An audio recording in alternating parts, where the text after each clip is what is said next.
नमस्कार। टॉकपेज इंडिया के YouTube channel पर मैं सुशील श्रीवास्तव।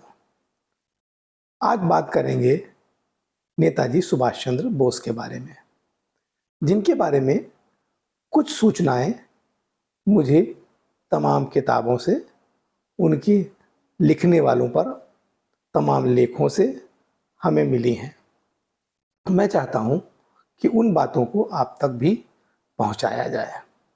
कहते हैं 1945 में जब नेताजी सुभाष चंद्र बोस 48 वर्ष के थे तो उनके साथियों ने उनका जन्मदिन मनाया और उन्हें सोने से तोला गया, क्योंकि आज़ादी की लड़ाई के लिए, आज़ाद हिंद फौज के गठन के लिए बहुत सारे धन की ज़रूरत थी।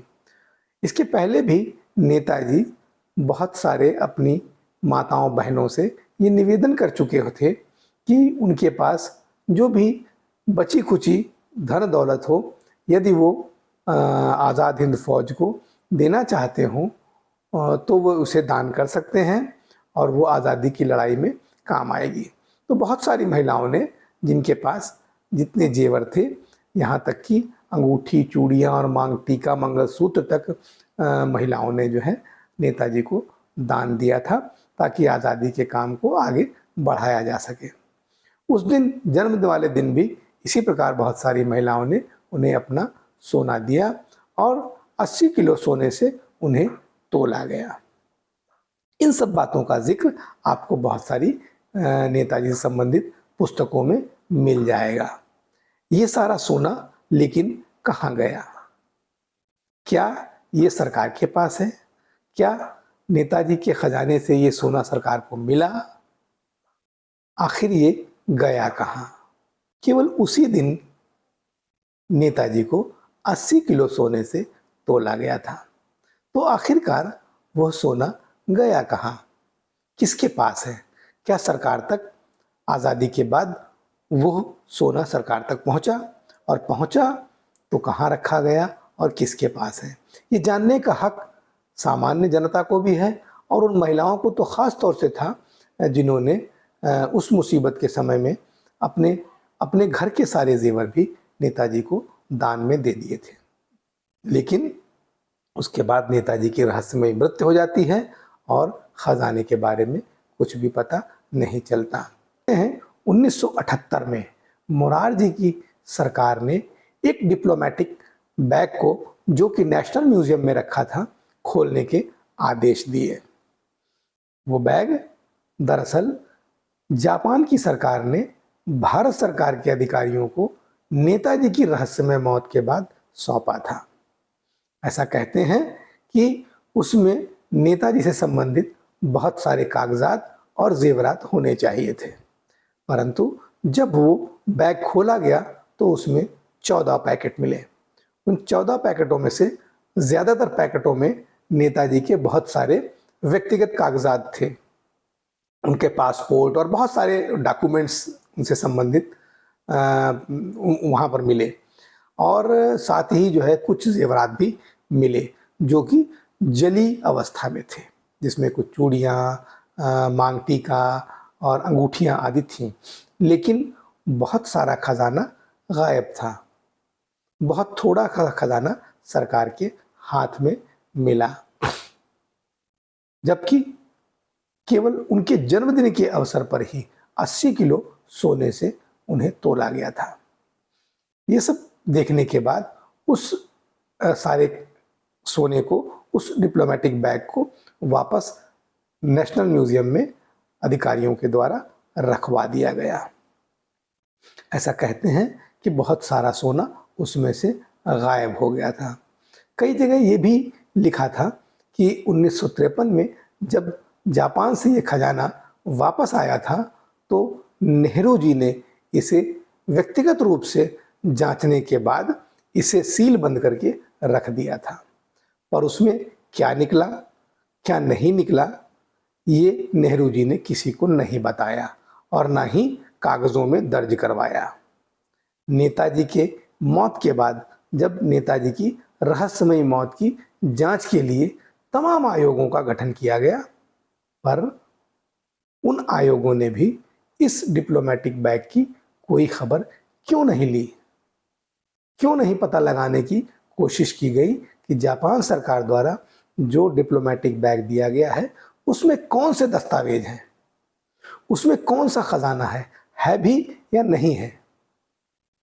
जब 1978 में मोरारजी द्वारा इस बैग को खोला गया तो उस समय के भी एक हमारे नेता सुब्रमण्यम स्वामी ने मोरारजी देसाई को पत्र लिख करके यह प्रार्थना की कि अभी भी कुछ वक्त नहीं गुजरा है, एक आयोग का गठन करके उस खजाने की जांच की जाए जिसके बारे में बहुत सारे लोगों ने लिखा है और बहुत चर्चा में बना हुआ है, जिसका कुछ हिस्सा नेशनल म्यूजियम में रखा हुआ है। परंतु इसी बीच तमाम अनेक प्रकार की उठा बैठक शुरू हुई और मोरारजी देसाई की सरकार गिर जाती है और ये सारा मामला फिर डब्बों में बंद हो जाता है और जांच भी बट्टे खाते हुए चली जाती है। सुब्रमण्यम स्वामी ने तो अपने पत्र में नेहरू को सीधे इस लूट का जिम्मेदार बताया था, पर तमाम रिसर्च करने वाले लोगों की रिसर्च पढ़ने के और तमाम लेखों को पढ़ने के बाद लेखक अनुज धर ने अपनी एक किताब में लिखा है कि MS अय्यर नाम के एक पत्रकार थे जो आज़ाद हिंद फौज के सूचना मंत्री भी थे। उनके पास बड़ी मात्रा में खजाना नेताजी ने छोड़ दिया था कि जब वो आखिरी उड़ान पर जा रहे थे, क्योंकि उस समय वो उनके साथ एयरपोर्ट पर मौजूद थे। बाद में उस खजाने का अय्यर साहब ने क्या किया कुछ पता नहीं चला। ये वही अय्यर साहब थे जिन्होंने बाद में नेताजी की मौत के बाद जापान सरकार को उनकी मौत के बारे में क्या लिखा जाए, पत्रकारों को कैसे न्यूज़ दी जाए, इसका ड्राफ्ट तैयार करने में जापान सरकार की मदद की थी।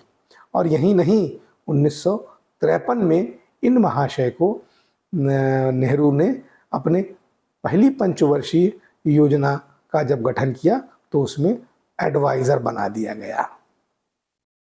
एक और नाम आता है MS अय्यर के साथ रामामूर्ति का। रामामूर्ति INA में अधिकारी थे। एक जापानी अधिकारी ने वर्षों के बाद इस बात का खुलासा किया कि जापान सरकार ने इन्हीं रामामूर्ति और अय्यर को नेताजी के कई बॉक्सेस सौंपे थे जिसमें बहुत सारे जेवरात थे जो भारत कभी नहीं पहुंचे। तो रामामूर्ति की पोल कैसे खुली? हुआ ये कि रामामूर्ति के छोटे भाई की शादी थी, तो शादी के रिसेप्शन में भाई की पत्नी जो है बहुत सारे जेवरातों को पहन करके आई, तो लोगों को शक हुआ कि इतने जेवरात इनके पास कहाँ से आए। यहाँ तक कहा गया कि कुछ लोगों ने तो उन जेवरातों को पहचान भी लिया कि ये किसके द्वारा नेताजी को दान में दिए गए थे।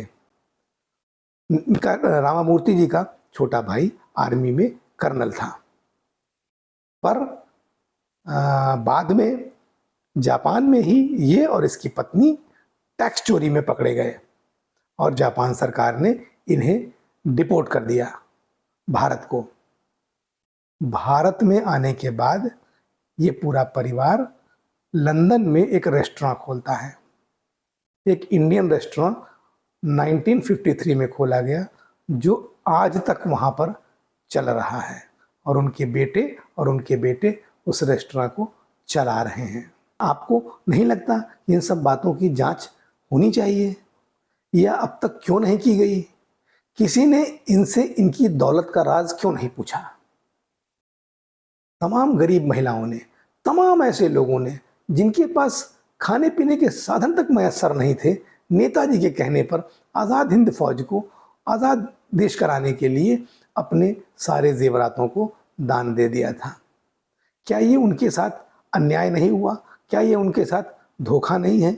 इसकी जांच पड़ताल नहीं की गई और बड़े बड़े लोगों ने उन सब सारे खजाने को लूट लिया। इसका जिम्मेदार कौन है? नेताजी की मौत के रहस्य के बारे में तो हम सब लोगों ने बहुत सुना और पढ़ा है, हालांकि किसी नतीजे पर कोई भी आयोग आज तक नहीं पहुंच पाया है। पर क्या हम इस लूट के बारे में जानते हैं? शायद नहीं जानते होंगे।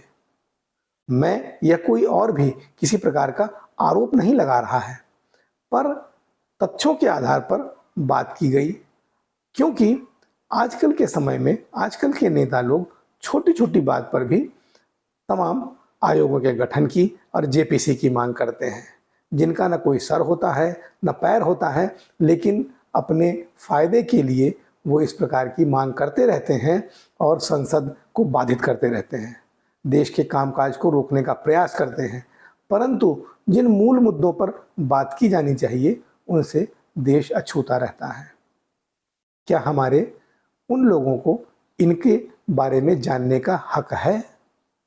अगर है तो हालांकि बहुत देर हो चुकी है, लेकिन कभी भी कुछ मामलों में देर नहीं होती है। इनकी जांच नहीं की जानी चाहिए ताकि सारे तथ्य जनता के सामने खुले किताब की तरह आ सके। ये सारे तथ्य मैंने अनेक किताबों से पढ़ करके अनेक लेखकों के लेखों से लिए हैं। इसमें मेरा व्यक्तिगत खोज किसी भी प्रकार की कुछ भी नहीं है। इस बारे में यदि आपको कुछ आपके विचार हों तो आप उन्हें कमेंट बॉक्स में लिख सकते हैं। धन्यवाद। जय हिंद, जय भारत, नमस्कार।